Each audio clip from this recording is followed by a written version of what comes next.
Ça va? Good.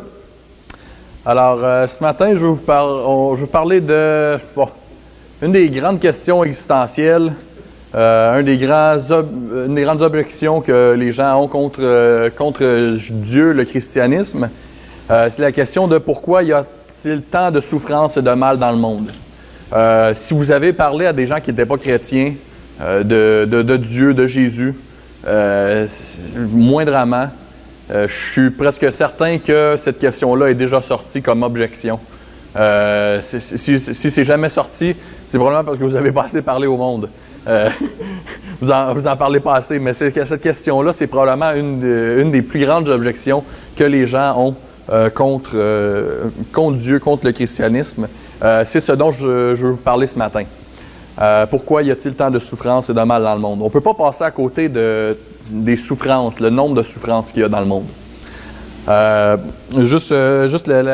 la dernière année, on a vu des grands ouragans frapper. J'ai été trop vite. Ça, c'est Porto Rico. C'est l'ouragan Maria qui a complètement dévasté l'île de Porto Rico l'année passée.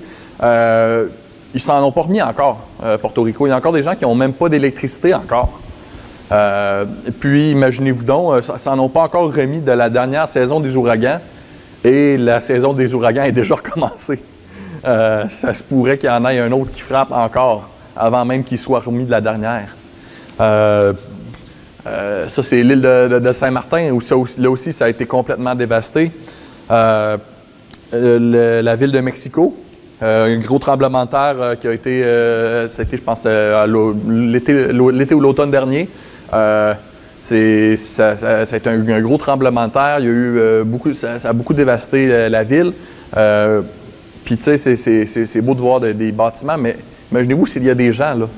C'est des gens qui souffrent, des gens qui ont été blessés, des gens qui ont perdu la vie, des enfants qui ont perdu des parents, des parents qui ont perdu des enfants. C'est des vraies souffrances qui sont vécues par beaucoup de gens. Puis la question du mal et de la souffrance, c'est une des questions les plus difficiles à répondre. Ça peut même détruire la foi de quelqu'un. On peut prendre l'exemple de Charles Templeton. C'était un prédicateur, un évangéliste qui était très populaire. C'était un ami, il était dans le style de Billy Graham un peu. D'ailleurs, lui et Billy Graham étaient des très bons amis.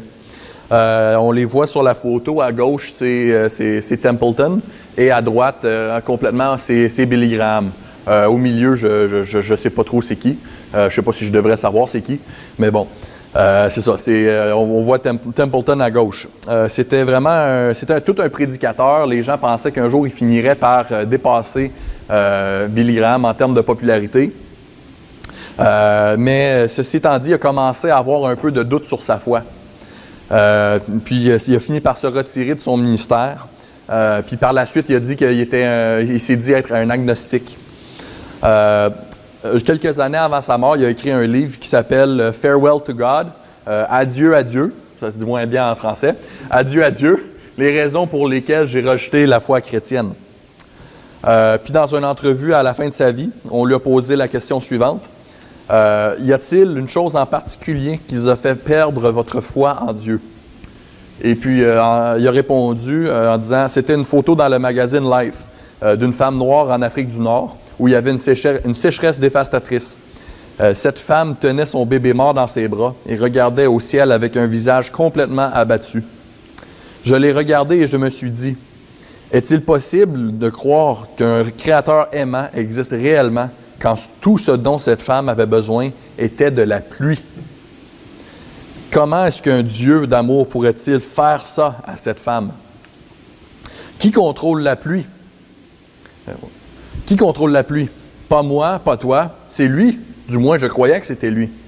Mais lorsque j'ai vu cette photo, j'ai su immédiatement qu'il n'était pas possible que ça se produise et qu'il y existe un Dieu aimant. C'est impossible. Qui, mis à part un maniaque, pourrait détruire un bébé et torturer sa mère avec de l'agonie, si tout ce dont ils ont besoin est de la pluie? Comment répondriez-vous à M. Templeton?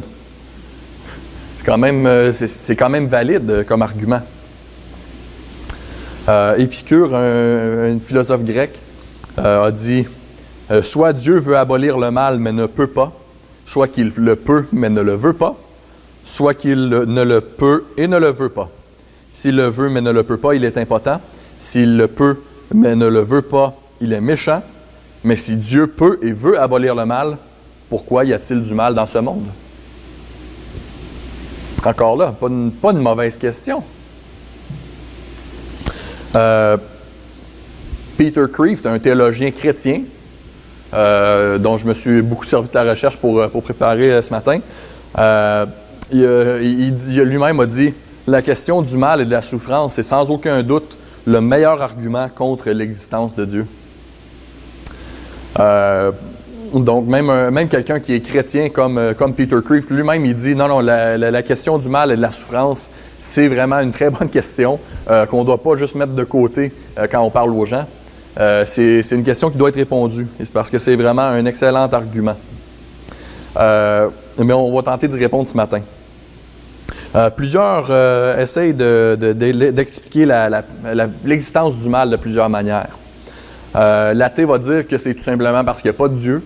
Les polythéistes disent que c'est parce qu'il y en a plusieurs, puis c'est des dieux qui sont bons, des dieux qui sont méchants, qui se font la guerre, puis la méchanceté qu'on voit sur la terre, c'est le résultat d'un peu tout ça.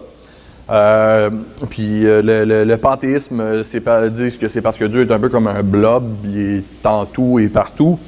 Puis le déisme dit que le mal existe parce que Dieu est un peu lointain. L'idéalisme dit que le mal et la souffrance n'existent pas, du moins ou plus ou moins, mais tous ont de sérieux problèmes. Surtout ceux qui disent que le mal et la souffrance, ça n'existe pas. Regardez un peu autour de vous. Et on voit que c'est vraiment un problème, l'existence du mal. On sait on regarde autour de nous, on voit que le monde ne devrait pas être comme ça. On voit que c'est un problème. En dedans de nous, on réalise que non, le monde n'est pas fait pour être de même, ça ne devrait pas être comme ça. Pour avoir les réponses, il faut regarder à la Bible. Donc, d'où provient le mal? Dans Genèse 3, puis les passages connexes, on ne rentrera pas dans tous ces passages-là, mais ça dit que le mal provient des gens. Les gens qui ont choisi de faire le mal plutôt que le bien. Maintenant, ça l'amène la question, pourquoi d'abord est-ce que Dieu a créé, c'est pas Dieu qui a créé le mal, c'est plus les gens qui ont décidé de faire le mal.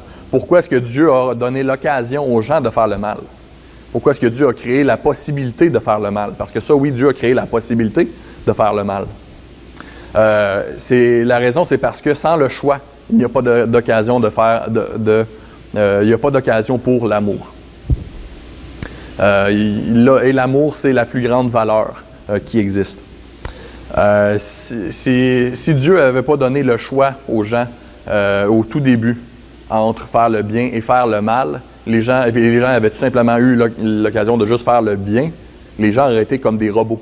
Ils n'auraient pas eu l'occasion de faire le choix de suivre Dieu, d'être en relation avec Dieu. Il n'y aurait pas eu d'occasion de faire quoi que ce soit d'autre. Donc, sans le choix, on n'a pas l'occasion pour l'amour. Dieu ne voulait pas juste une gang de robots qui n'avaient pas le choix de le suivre.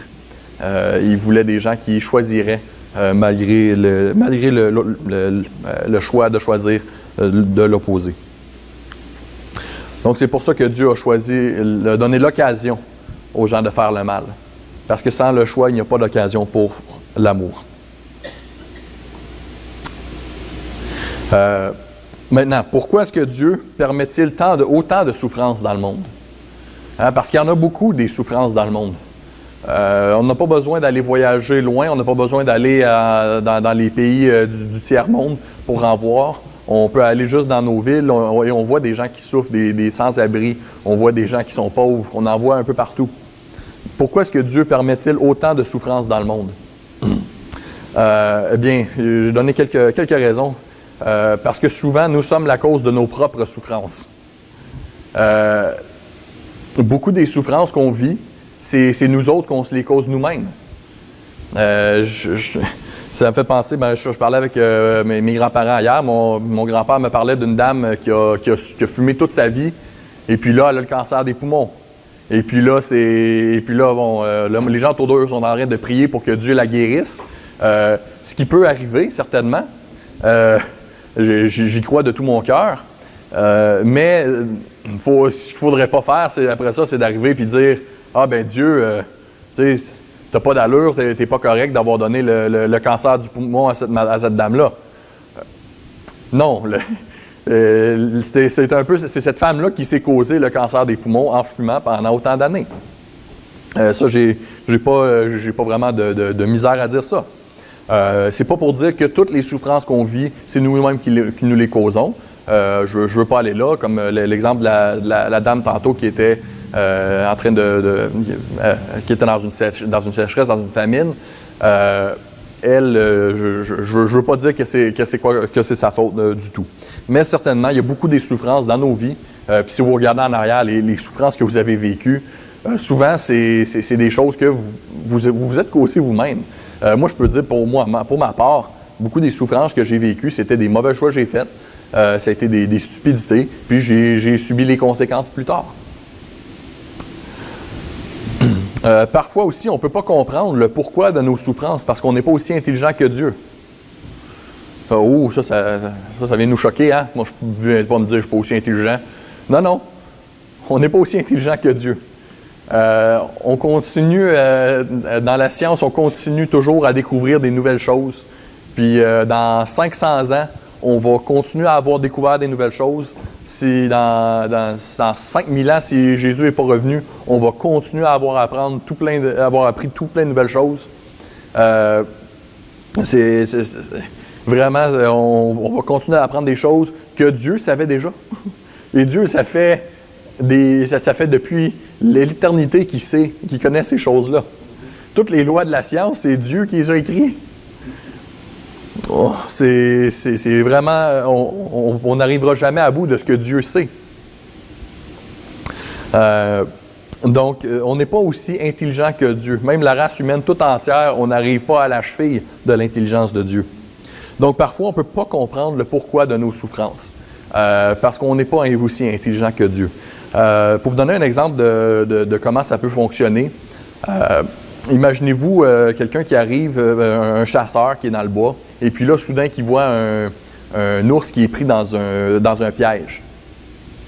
Et puis là, il voit l'ours qui est en train de tirer pour essayer de sortir du piège, puis il veut l'aider. Et là, le chasseur, là, il sait que le seul moyen d'aider l'ours, c'est d'essayer de le pousser plus profondément dans le piège pour que le piège puisse s'ouvrir. Et puis là, le chasseur, il essaie de pousser l'ours dans le piège. Mais là, l'ours, lui, évidemment, il pense qu'est-ce qu'il va penser, lui? Il essaie de me tuer, il essaie de me faire du mal. Mais le chasseur, lui, il est plus intelligent que l'ours. Lui, il dit non, j'essaie juste de l'aider. Et puis là, après ça, ça ne marche pas. Donc, qu'est-ce que le chasseur a besoin de faire? Il met un tranquillisant, puis il essaie pour qu'il s'endorme, pour là, va être capable de le sortir. Puis là, après ça, quand il sort son fusil, là, l'ours, il vire un peu fou. Il se dit, hey, là, il veut vraiment me tuer. Non! Mais donc, c'est ça. Vous comprenez un peu l'idée? Un être qui a plus d'intelligence est capable de comprendre et de voir des choses qu'un être d'une intelligence moindre ne verra pas. D'un peu de la même manière avec Dieu, parfois Dieu va essayer de changer des choses dans notre caractère. Il va tenter de nous aider à comprendre certaines choses. Puis pendant que nous autres, on est pognés dans le piège, on pense, Dieu, qu'est-ce que tu fais? Tu n'as pas d'allure. Mais c'est juste après que ce soit fini, puis que le piège est enlevé, on fait « Ah, OK, c'est ça que Dieu faisait. OK, là, je comprends. »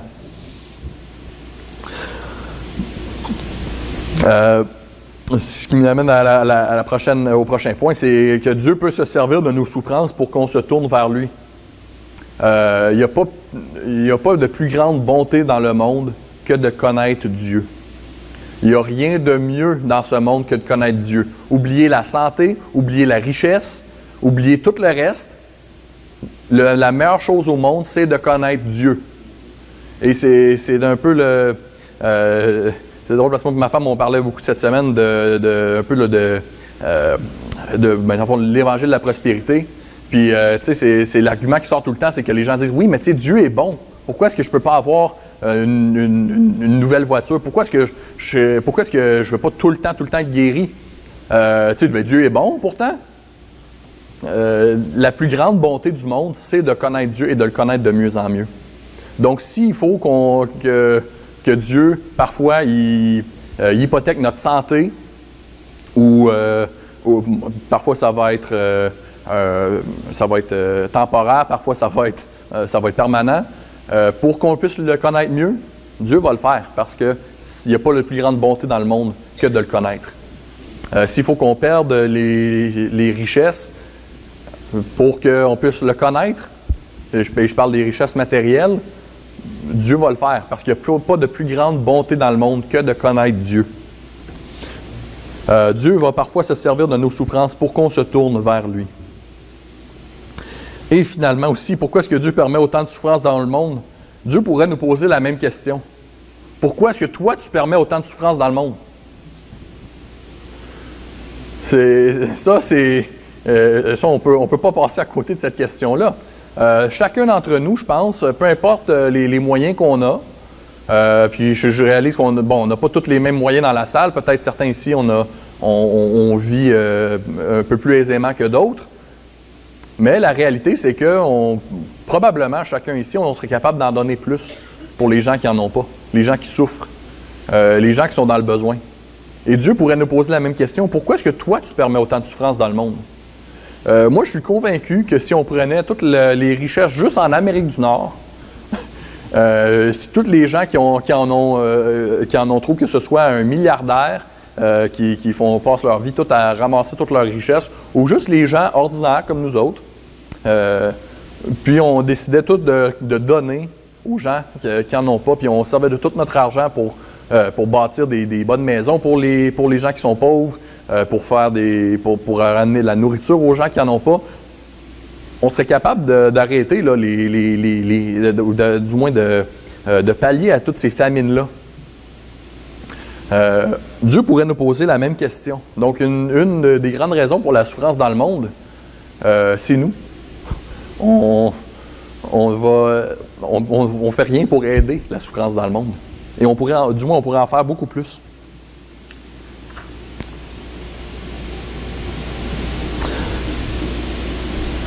La souffrance et le mal peuvent aussi être vus comme des preuves pour l'existence d'un bon Dieu. Là, c'est ça. Là, c'est un peu, ça ressemble un peu bizarre. Ça peut être vu comme des preuves pour l'existence de Dieu. Mais ce que je veux dire par là, c'est le fait de reconnaître l'existence et le problème du mal, c'est de reconnaître du même coup un standard de bien idéal et d'où peut bien provenir un tel idéal dans ce monde déchu. Là, je réalise, là, j'ai dit beaucoup de mots, là. Ce que je veux dire par là, je pense que l'exemple en bas, ça l'éclaircit un peu ce que je veux dire. C'est une citation encore de Peter Kreeft qui dit « Si je donne 90% à un élève et 80% à un autre, ceci présuppose que le standard est de 100%. S'il n'y a pas de Dieu, d'où nous provient le standard de bonté par lequel nous jugeons le mal comme étant mal? » Donc, c'est un peu de la philosophie avancée, mais en fond, ce qu'il est en train de dire, c'est, regarde, on réalise que le monde alentour de nous, il est mal, puis que ça ne devrait pas être comme ça. S'il n'y a pas de Dieu, ça vient d'où cette idée-là que le monde est mal, que le monde n'est pas correct, que le monde devrait être mieux? Parce que le monde a toujours été comme ça. Moi, j'ai jamais vu le mal, le monde autrement qu'avec la souffrance et tout ça, mais je sais quand même que ça ne devrait pas être comme ça. D'où c'est que ça pourrait bien venir, cette idée-là? Donc, c'est un bon argument pour l'existence de Dieu. La Bible aussi enseigne que Dieu est tout-puissant, omniscient et bienveillant. Donc, il est tout-puissant, il sait tout, et il est tout bon. La Bible enseigne que puisque Dieu est tout-puissant, il y a certaines choses qu'il ne peut pas faire, comme une erreur. Oui, il est tout-puissant, et on dit que tout-puissant, ça veut dire qu'il est capable de tout faire, mais justement, à cause qu'il est tout-puissant, il y a certaines choses qu'il n'est pas capable de faire, comme une erreur, ou créer un monde sans liberté, ce qui serait une erreur.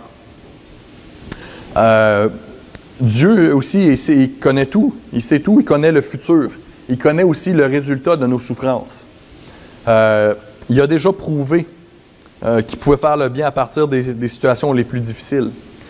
Puisqu'il sait tout, il voit beaucoup plus loin que nous.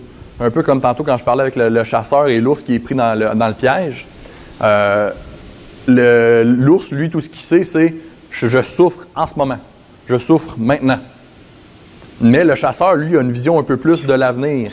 Il est capable de dire « OK, moi, je sais ce que je suis capable de penser, moi, à 10 minutes de maintenant, à quand ça fera plus mal. Donc, je vais essayer de sortir l'ours de là. » Donc, Dieu est un peu comme ça avec nous. Il connaît, lui, les résultats de nos souffrances. Et aussi, Dieu ne fait ce qui est bon. Donc, il peut nous faire passer par des difficultés pour nous conduire à un meilleur résultat. Pensez juste à une opération médicale. Hein, ça peut être souffrant pour un moment, mais on le fait parce que, en bout de ligne, c'est mieux que l'alternative. Moi, je me suis fait opérer il y a 2 ans et demi. J'ai une belle cicatrice dans mon cou. J'avais ce qui s'appelle un kyste branchial. C'était devenu une belle bosse dans mon cou. Donc, c'est rien de malin. C'était pas cancéreux ou quoi que ce soit. Mais c'était inconfortable, puis ça pouvait s'infecter. Donc, je me suis fait opérer pour ça. C'était pas le fun. Ça n'a pas été une grosse opération du tout, mais quand même, ça a été quelques jours d'inconfort. Mais aujourd'hui, je suis content que je l'ai fait. J'ai passé par des difficultés pour arriver à un meilleur résultat. Donc, Dieu peut nous faire passer par des difficultés pour qu'on puisse arriver à un meilleur résultat parfois. Une question aussi qui est...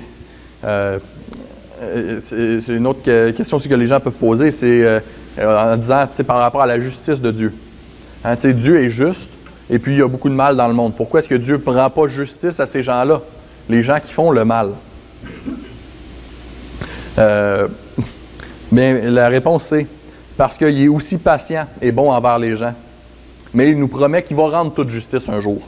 On n'a pas la même notion du temps que Dieu. Nous autres, on dit, oui, mais gars, il y a des gens qui sont méchants en ce moment. Pourquoi tu ne vas pas les juger? Ça va venir. Ça va venir. Et pendant ce temps-là, Dieu, il est patient et il est bon avec ces gens-là. Il leur donne le temps de se repentir s'ils veulent. Et aussi, n'êtes-vous pas heureux que Dieu n'a pas décidé de rendre justice au monde le jour avant que vous vous tourniez vers lui? On peut prier que Dieu revienne sur son cheval blanc pour rendre la justice à tous ceux qui ont été méchants. Mais êtes-vous content, dans le fond, que Dieu n'est pas revenu le jour avant que vous vous tourniez vers lui? Pensez à la date, le jour que vous êtes venu à Jésus. Certains d'entre vous, vous connaissez la date, c'est le 13 mai 1984. Je ne sais pas. J'étais proche pour René? Le 10 mai 84. Es-tu content, René, que Jésus n'est pas revenu le 9 mai 84? Bien, Dieu va encore faire ça pour certaines personnes.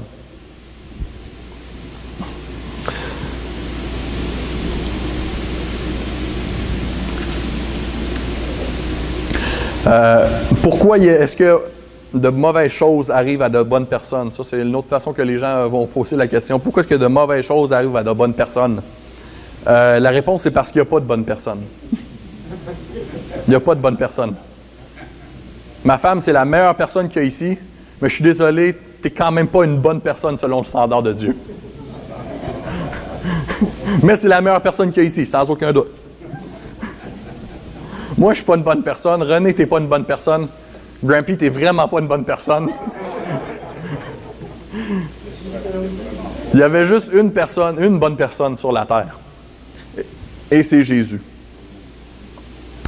Et c'est ça la réponse de Dieu à la souffrance. C'est la personne de Jésus, qui était la seule bonne personne et que lui a vécu la souffrance.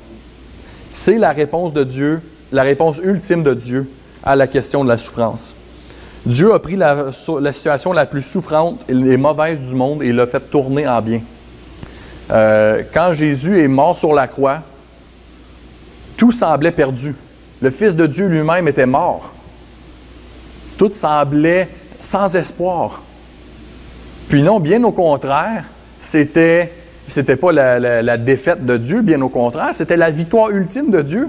Dieu s'est servi de ça pour pouvoir offrir le sacrifice ultime, pour payer la dette pour les péchés de tout le monde qui viendrait à lui. C'est-tu pas merveilleux, ça?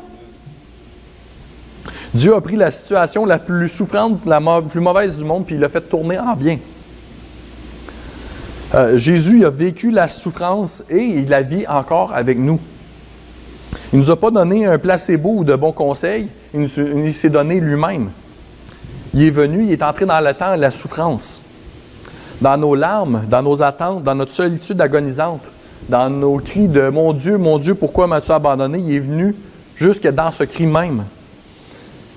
Il est venu dans notre monde, il est entré aussi dans nos souffrances. Il est assis à côté de nous, dans notre voiture, quand on est pris dans un banc de neige et que la voiture ne part pas. Parfois, il va même partir la voiture pour nous, mais même quand il ne la part pas, il est quand même là avec nous.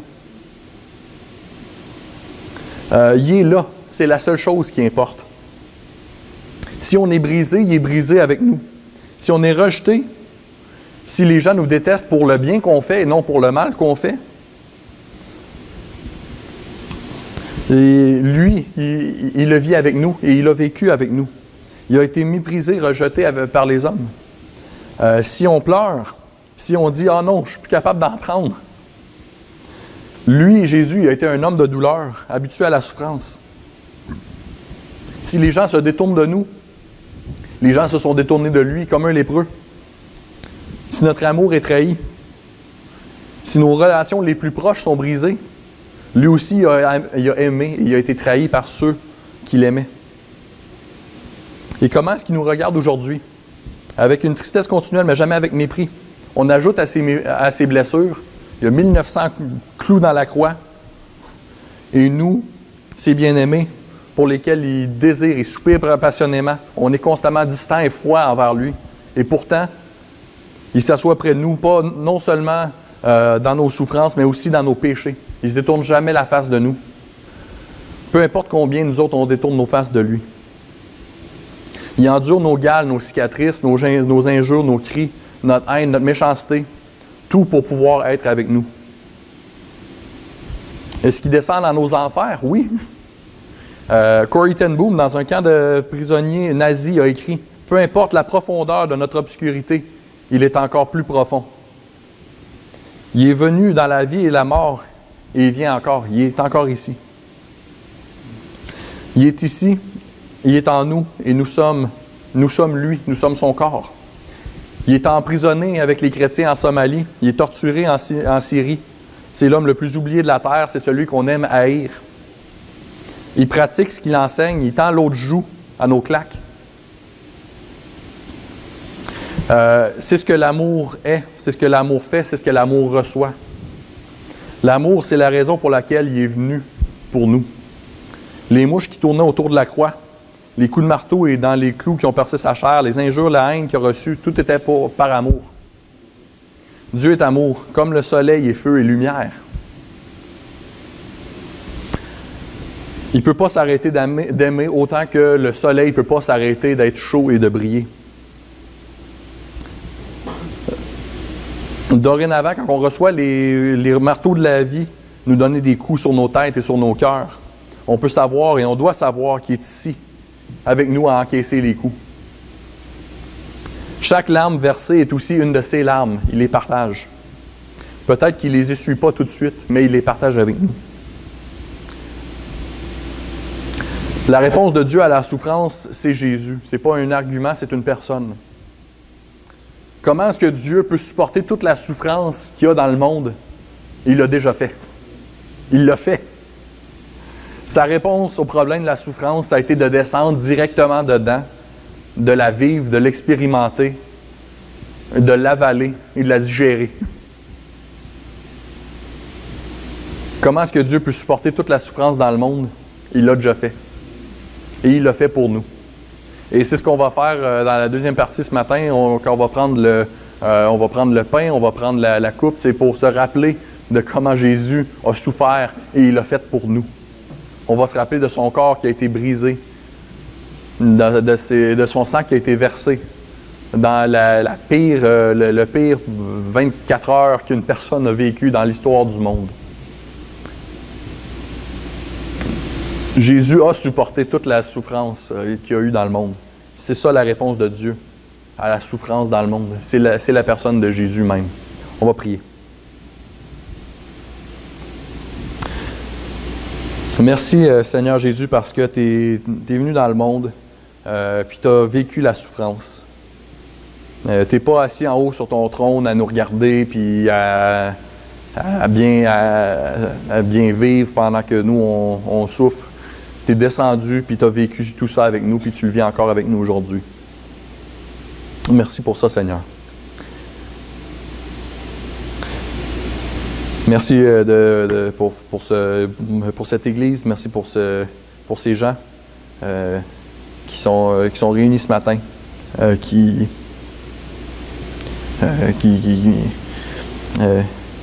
on peut adorer. Merci qu'on peut t'adorer pour tout ce que tu as fait pour nous. Et nous, à jamais oublier ce que tu as fait pour nous à la croix. Amen.